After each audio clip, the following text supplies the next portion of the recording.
I grind out the camo pattern, so you don't have to, unless you want to. What's up, everybody? I'm James. Welcome to Mechanical Mayhem, and welcome to a chassis slash camo showcase. This is where, as I mentioned, we're going to look at the unique camo pattern for a particular chassis, but also look at what that chassis has to offer as well. Did the fire moth already, so I thought I'd keep things light with another light mech. In this case, it's a standard battle mech as opposed to an Omni mech. This is the Jenner 2C, specifically the Jenner 2C-A that I did a build with, but we're looking at its base form. So, being a standard battle mech, you'll notice you don't get anything but the one stock one you ordered, more or less, because they are not Omni mechs. They do not have Omni pods. You have to get each variant on its own. This makes them pretty economical if you know exactly what you're looking for, but it also means you can only customize them based on what they have, just like Sphere standard battle mechs.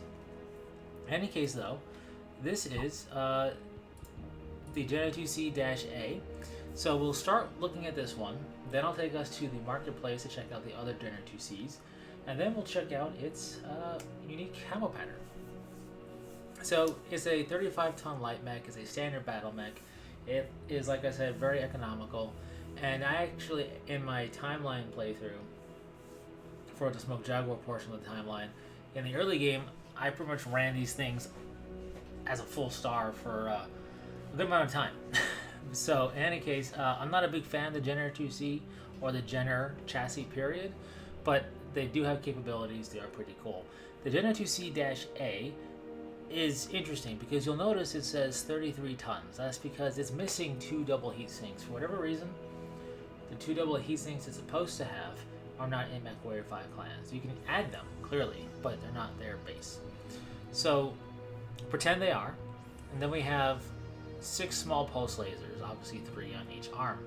With jump jets, that's the whole setup of the Jenner 2C-A. Very energy-based, which is why I like it. It's what I did the build with.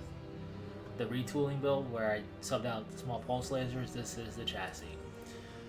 So that is the Jenner 2C-A. So if we back out and go to the marketplace, we can check out the other Jenner 2Cs if you so desire to use them. As you can see, they do cost merit points each, but they are pretty cheap in comparison to an Omni mech, especially if you know just which one you want, and even for Kerenskis, they are pretty affordable as well. So, with that said, let's check out the actual Jenner 2C, the first variant made, you could say, of the Jenner 2C chassis.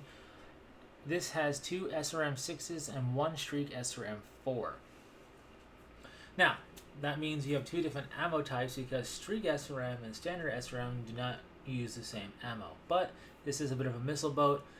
I'm not big into entirely ammunition dependent builds, but this is going to provide some pretty decent damage, truth be told. With that, we have the Jenner 2C-2. This has 1 ER large laser, 1 small pulse laser, and 1 LRM5. A weird blending of equipment there. Kind of fire supporty. To that, we have the Jenner 2C-3.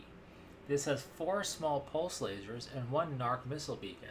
Kind of random to have a NARC missile beacon, because typically when you see it, you usually have missiles too.